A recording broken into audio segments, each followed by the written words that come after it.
myself Prabhat Singh, Assistant Professor from ABS Engineering College, Ghaziabad. In the last lecture on backtracking, I have discussed about what is backtracking, what is a state space search tree, and what is a n-queen problem. I have discussed about example on 4-queen problem with the help of its state space search tree. In today's lecture, I will discuss about the two other problems, that is graph coloring and Hamiltonian circuit problem. Starting with graph coloring. Now, what is a graph coloring problem? Basically क्या है कि मेरे पास एक graph given है, मुझे उस graph की सारी वर्टेक्स को कलर असाइन करना है in such a way that no two adjacent vertex will have same color. अब जैसे हम ये कहते हैं एक ग्राफ है, सारी वर्टेक्स को कलर असाइन करना, no two adjacent vertex will have the same color, we can simply assign different color to all the vertex. No, there is a constraint. Now constraint is what? We have to assign minimum number of colors. So what is the graph coloring definition? We are given a graph G and we are asked to color all the vertices with m given colors in such a way that no two adjacent vertices should have the same color. मतलब एक graph G के सारी vertex को colour assign करना है, ये सोचते हुए कि किसी भी एडजेसेंट वर्टेक्स का सेम कलर ना हो और मिनिमम m कलर्स लगने हों. That is the least possible value of m required to colour the graph successfully is known as the chromatic number of that graph. Agreed? मतलब क्या है graph colouring problem? हमें graph की सारी vertices को colour assign करने हैं इस तरह से कि एडजेसेंट वर्टिसेस पे सेम कलर ना हो, और we have to do it with minimum number of colours, that is the chromatic number of a graph. Now if we talk about this graph, what we have done here is that we have assigned a color green here. Now what are the adjacent vertex to A, that is B and D? So we can't assign green color to B or D. So we have assigned, we go through this path, we have assigned blue to this. After reaching here, what is adjacent to D? D adjacent to C. So what we have given, we can't assign blue color here, so we have given it green. After reaching C adjacency is B. This is green, this is already green, so we assigned it as blue. So the minimum two colors were required for this graph. So basically m colouring problem क्या होती है? हमारे पास एक graph given है, उस graph में minimum number of m colours के साथ हमें असाइन करने हैं, किसी भी एडजेसेंट वर्टेक्स पे सेम कलर ना हो, that is m colouring problem. Minimum m colours या at least m colours we have to assign in such a way that no two adjacent vertices will have the same color. Here coloring of graph means assigning colors to the vertices. Now there are two approaches. One is the naive algorithm and other is the backtracking algorithm. What we do in naive, in this approach we first find all the permutation of colors possible to color. That is सारे permutations निकाल लेंगे color assign करने के, to color every vertex of a graph using brute force method. Clearly if there are large number of vertices, more time it will take. Agreed? भाई इसमें क्या कह रहे हैं हम सारी परम्यूटेशन ऑफ कलर्स पॉसिबल जो हैं वो कैलकुलेट कर लेंगे, और जब मेरे पास लार्ज वर्टिसेस होगी तो ये टाइम ज़्यादा लेगा, इसलिए हम इसको कंसीडर नहीं कर रहे हैं. Now what is backtracking algorithm? Backtracking algorithm makes the process to solve the problem more efficiently by avoiding some bad decisions in the naive approach. भाई वो सारे परम्यूटेशंस पे काम कर रहा है, लेकिन कुछ डिसीजंस उसमें गुड और बैड भी हो सकते हैं. तो बैक ट्रैकिंग क्या करेगा? बैड डिसीजंस को अवॉइड करना. बैड कौन से डिसीजंस? जैसे मैं क्या कह रहा था कि जैसे एन क्वीन में एक क्वीन को यहां प्लेस करने के बाद सेकंड क्वीन को यहां सर्च करना, या यहां सर्च करना. These are not the possibility, these are the bad decisions. So what are the good decision? If we place it here, here and here, that is the three possibility जिसका हमने state space search tree भी बनाया था. तो basically क्या है, in order to avoid bad decisions we will go through the backtracking algorithm. Now what is the step-wise step procedure of this? First step, we start by coloring a single vertex and then we move to its adjacent vertex. हम एक vertex को colour देंगे और फिर उसकी adjacent vertex पे हम move कर जाएंगे. फिर we colour it with that colour which has not been used to colour any of its connected vertex. अब पहली वर्टेक्स को हमने कलर दिया से रेड, उसकी एडजेसेंट वर्टेक्स पे गए, उसे दिया डिफरेंट कलर. फिर उसकी एडजेसेंट पे आएंगे, फिर ये चेक करेंगे कि अगर मैं इसको पहले वाला ही कलर दे दूं तो क्या हमारे पास सेम एडजेसेंट वर्टेक्स पे सेम कलर रह रहा है, डिफरेंट कलर रह रहा है. और इस प्रोसेस को बार बार हम रिपीट करते रहेंगे. जैसे उसी एग्जाम्पल पे आते हैं जो अभी हमने लिया था. 2 वेज, हमने ग्रीन करा पहले को ग्रीन करा या पहले को ब्लू करा, 2 पॉसिबिलिटी हमने यहां पे ली. जैसे ही ग्रीन करा तो अब बी को हम क्या कर सकते हैं, ग्रीन या ब्लू. ग्रीन नहीं कर सकते क्योंकि एडजेसेंट है. ब्लू कर दिया, ये वाला पाथ आ गया. ब्लू कर दिया सेकंड को तो फिर से हमारे पास 2 possibility, green and blue. Blue नहीं कर सकते, एडजेसेंट है, कट. फिर हम आ गए इस पाथ पे. सी के एडजेसेंट फिर क्या है, डी एडजेसेंट है तो फिर हम फिर से ग्रीन नहीं कर सकते एडजेसेंट होने की वजह से, और फिर हम आ गए इस पाथ पे. This is one of the path, that is green blue. और similar to here what we will get is blue green.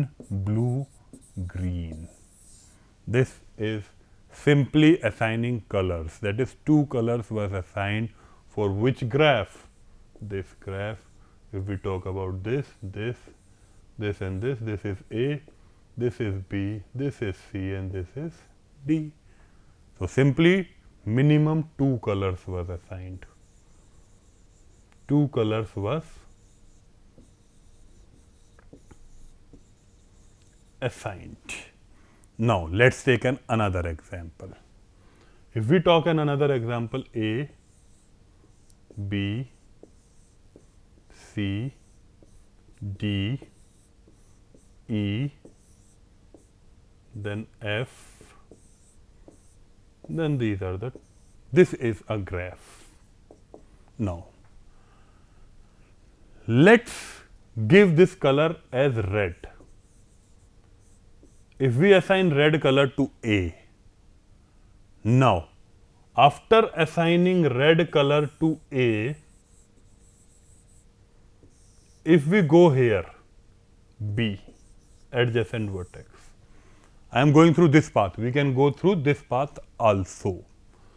Now B can't be assigned red, so what we will assign it as, let's take an example, green. Now what is adjacent to B, that is F and C. So what we will do, we are going through this path, go to C. Which color we will assign to it, either green, no, because same color of the adjacent, we can assign it as red. Now C के adjacent क्या है, next हमारे पास D. अब इसको हम red colour नहीं दे सकते हैं तो हमने दिया इसको ग्रीन कलर. अब डी के एडजेसेंट क्या है, ई. इसको हम रेड कलर ग्रीन कलर नहीं दे सकते हैं. अब मान लो रेड दे दिया, रेड दे सकते हैं, नो, क्योंकि ई के एडजेसेंट सी भी है. एग्रीड, तो इसको रेड नहीं दिया जा सकता. यहां पे हम स्टक हो गए. क्यों स्टक हुए, क्योंकि E के एडजेसेंट C भी है और E के एडजेसेंट D भी है, जिस वजह से जो C और D के कलर्स थे वो असाइन नहीं किए जा सकते. तो अब हमें क्या करना पड़ेगा, बैक ट्रैक करें. यहां पे यहां रेड दे नहीं सकते थे, ग्रीन दे नहीं पा रहे हैं, तो तीसरा कलर लेके आए ब्लू। तीसरा कलर इसलिए कि जो भी कलर इसको देंगे वो कलर इन दोनों कलर से अलग होना है। एग्रीड। अब इन दोनों कलर से अलग होने के लिए, जैसे मान लो ये रेड था, ये ग्रीन था, यहीं ब्लू दे देते। अगर यहीं पे ब्लू देते तो फिर यहां पहुंचते, यहां पहुंचने के बाद एफ में पहुंचने के बाद ये भी इसके एडजेसेंट है।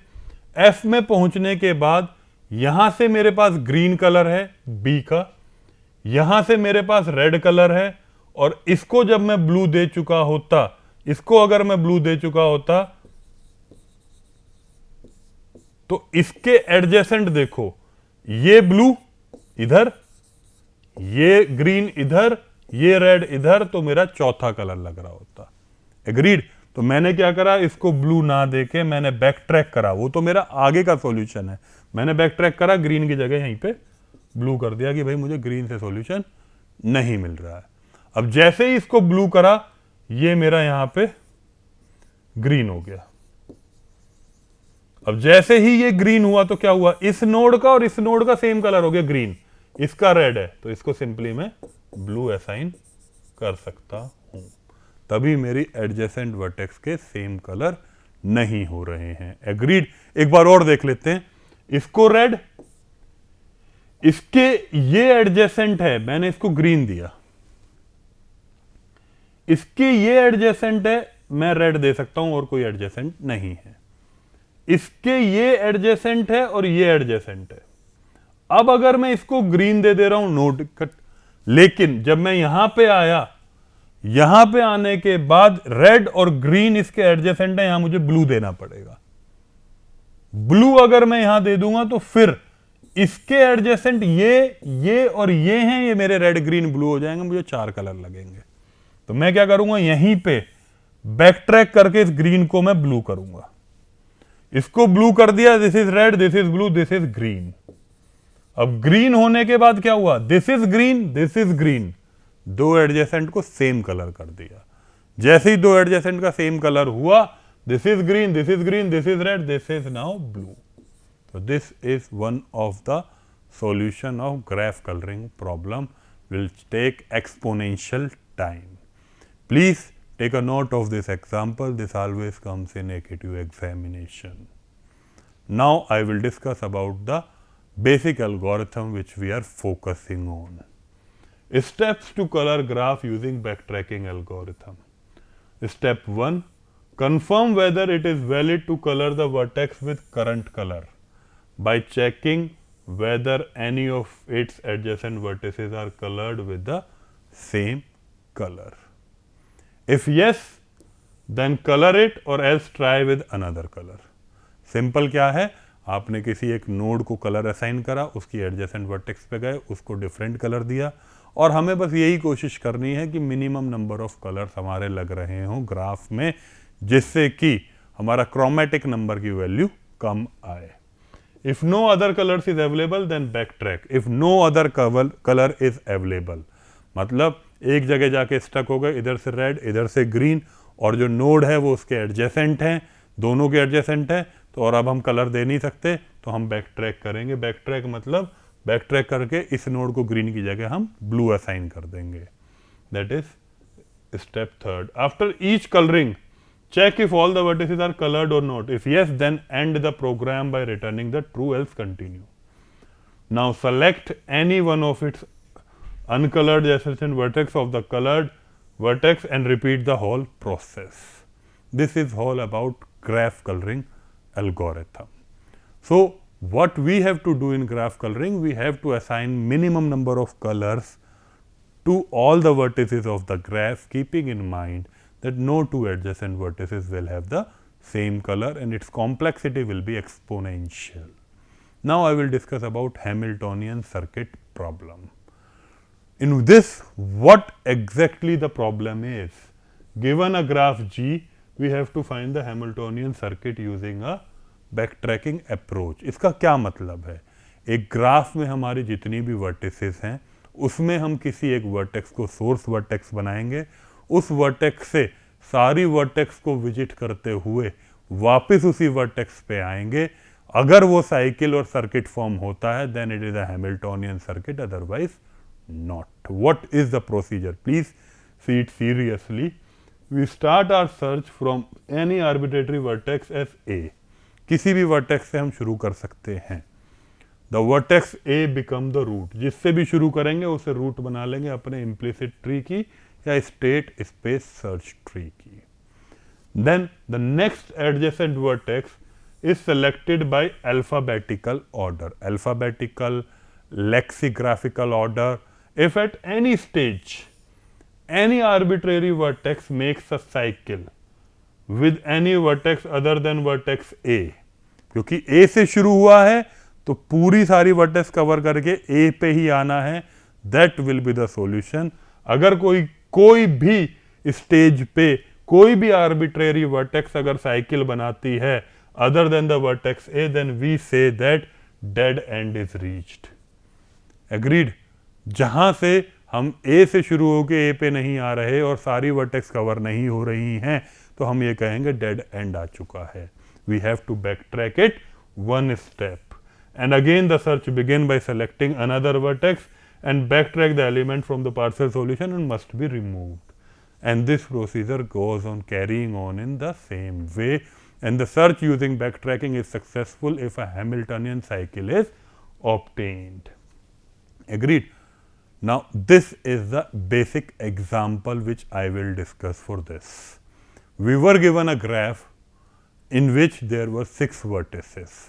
Now how the Hamiltonian circuit problem can be solved using a backtracking approach. सबसे पहले हमने क्या किया? First we start our search with arbitrary vertex A. This vertex A become the root of the implicit tree. हमने उसको ए को root बनाया। अब ये ध्यान रखते चल रहा है बार बार, ए को हमने रूट बनाया तो अपना अगला ऑब्जेक्टिव क्या? ए के एडजेसेंट जितनी भी वर्टेक्स हैं उनको रिप्रेजेंट करेंगे और पहले उसको विजिट करेंगे जो अल्फाबेटिकल या लेक्सिकोग्राफिक ऑर्डर में पहले अकर कर रही है। तो we are dealing with alphabetical. तो ए के एडजेसेंट क्या हैं? B, C, D. तो हमने ए को रूट बनाया और इसके adjacent B, C and D. Next we choose a vertex B adjacent to A as it comes first in lexicographical order. Agreed? मतलब हमने क्या किया अभी तक? हमने एक वर्टेक्स ली A, उस वर्टेक्स A किसी भी आर्बिट्रेरी वर्टेक्स से हम शुरू कर सकते थे। हमने वर्टेक्स A को हमने रूट बनाया, उसको रूट बनाने के बाद हमने उसकी सारी एडजेसेंट वर्टेक्स को ग्राफ में रिप्रेजेंट करा। रिप्रेजेंट करने के बाद हम उसमें उसको पहले ट्रेवर्स करेंगे जो अल्फाबेटिकल ऑर्डर में पहले अकर कर रहा है, मतलब ये करेंगे सी और डी भी, but we will go through this approach. After selecting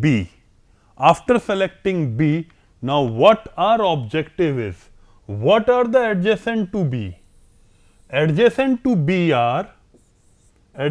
B are A, C and E. So what we will say that adjacent to B are A, C, E, but A is already been visited, so we will now visit C and E. Agreed? So next we select C adjacent to B. अब हमने क्या किया? पहले A के adjacent B, C, D उठाए, उनमें कोई भी विजिट नहीं किया था अभी तक। B के एडजेसेंट A, C, E था, A ऑलरेडी विजिटेड था। अगर मैं A को पिक कर लेता तो मेरी एक साइकिल बन जाती A, B, A की without covering all the vertex. That is not a Hamiltonian cycle. Agreed? We have to cover all the vertex starting from 1 comes back to 1 reaching all the vertices. So we take it as C and E. Now we will see adjacent to C. Now adjacent to C is what? A, B, D and E. Now adjacent to C is A. What we are doing here is this: A, B, D, E. C के adjacent क्या क्या थे? A, B, D, E. But A and B are already visited and D and E are the new nodes, so we have to check them. This should be the explanation which I am speaking. This is the explanation for each image. अब जब हमने C पे यहां पे D और E note down करा, अब हम क्या देख रहे होंगे? D के एडजेसेंट. अब D के एडजेसेंट क्या है हमारे पास? D के एडजेसेंट हमारे पास हैं simple A, C, E, F. A, C, E and F. Now what will happen? A and C are already visited. So what we will do? We will go for what? E and F, that is this. तो A से B आए, B से C, C से D, then next we select E adjacent to D. अब जैसे ही हम E select करते हैं, ये प्लीज यहां ध्यान रखना है, जैसे ही हमने E सेलेक्ट करा, अब E के एडजेसेंट देख लेते हैं. E के एडजेसेंट क्या क्या हैं? E के एडजेसेंट हैं B, C, D and F. B, C, D and F are the adjacent to E. So if we talk about the adjacent to E, B, C, D and F, so B, C, D are already visited. Now if we go with F, next we select F adjacent to E. अब हम यहां से इतना होने के बाद हमने F को सेलेक्ट करा. अब F को सेलेक्ट करेंगे तो F के एडजेसेंट क्या हैं? F के एडजेसेंट हैं सिर्फ D एंड E, और F के एडजेसेंट जो D एंड E हैं वो आप ऑलरेडी विजिट कर चुके हैं, मतलब F से वापस A पे नहीं पहुंच रहे हैं. This is the extreme left, A, B, C, D, E, F. F से वापस A पे नहीं पहुंचा जा रहा है, इसका मतलब यहां पे एक डेड एंड आ गया है और अब हमें बैक ट्रैक करना पड़ेगा कि यहां से हमें सॉल्यूशन नहीं मिल रहा है. तभी हमने लिखा the vertex adjacent to F is D and E, but they have already been visited, thus we get the dead end and we have to backtrack one step and remove the vertex F from the partial solution. अब हम F को remove करेंगे.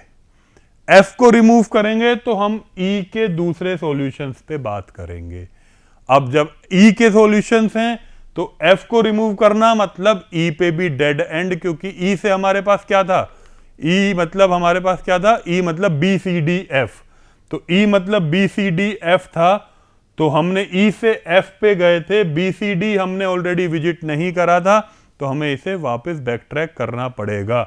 E मतलब क्या था? B, C, D, F. F पे dead and है ही, B, C, D को हम विजिट नहीं कर सकते क्योंकि ऑलरेडी विजिट है इस पाथ में, तो हम इनके थ्रू वापस A पे नहीं पहुंच पा रहे, मतलब यहां पे सब पे डेड एंड, मतलब F पे भी डेड एंड, E पे भी डेड एंड. ठीक है, अब F और E पे डेड एंड आ गया. अब हम पहुंचे वापस D पे. D के थ्रू हमारे पास क्या है? E and F.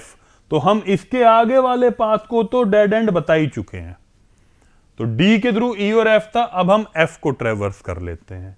F से क्या आया था हमारे पास? D and E.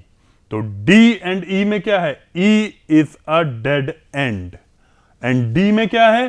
D से क्या जनरेट होगा? फिर से वही चीज आ रही होगी, E एंड F, फिर से डेड एंड. तो हम यहां से कह देंगे कि यहां पे भी हमारा डेड एंड. मैं इसको फिर से एक्सप्लेन कर देता हूं क्यों. E डेड एंड मुझे पता है, F डेड एंड मुझे पता है. अब बात आती है E और F का डेड एंड होने के बाद D कैसे डेड एंड है. D से हम गए E पे और F पे. E यहां डेड एंड था, F पे आए.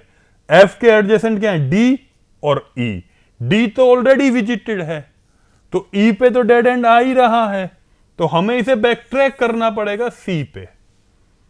तो हमें यह समझ में आ गया कि इस वाले पाथ में डी, ई और एफ आपका कंट्रीब्यूट कर रहे हैं डेड एंड की तरफ, मतलब यहां पे हम स्टक हो रहे हैं और सॉल्यूशन नहीं मिल रहा है। अब हम क्या देखेंगे, सी वाला पार्ट। जब हम सी पे पहुंचे तो डी पे हमने यहां डेड एंड लिख दिया। जब हम सी पे पहुंचे तो सी से क्या एडजेसेंट था, डी और ई, डी पे डेड एंड है, ई बचा। ई के एडजेसेंट क्या है, एफ और डी, ठीक है, एफ एंड डी, और डी के थ्रू हमने जो भी ट्रेवर्स करा था वो डेड एंड था ही, डेड एंड। एफ को एक बार चेक करें तो एफ क्या निकल के आया, डी एंड ई, एग्रीड। अब एफ से निकल के आया डी एंड ई, और E is already visited, already visited. अब एफ पे डी पे गए, डी के एडजेसेंट क्या क्या थे, डी के एडजेसेंट अगर देखें तो डी के एडजेसेंट है हमारे ए, सी, ई, एफ। अब डी के एडजेसेंट हमारे निकल के आए ए, सी, ई, एफ। ए, सी यहां है, ई यहां है, एफ यहां है, तो हमने सिंपल ए लिखा।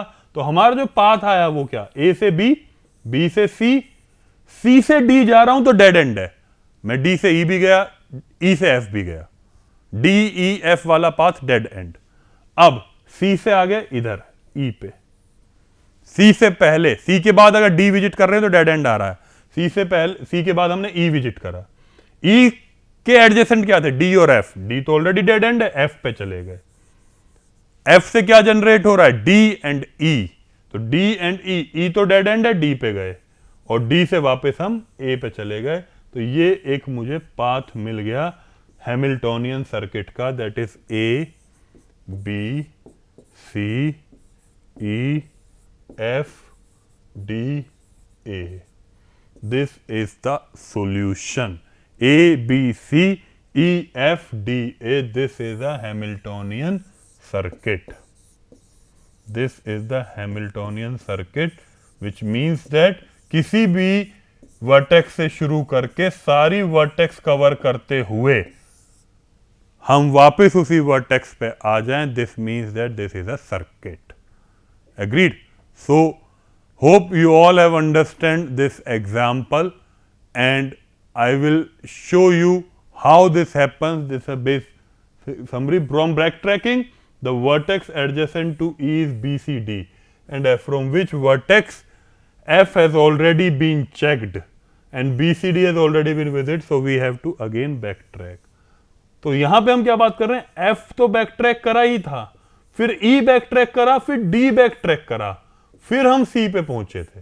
अब देखिए next statement, now the vertex adjacent to D are E and F, from which E has already been checked and adjacent of F are D and E. If E vertex revisited, then we get a dead state. So we again have to backtrack one step.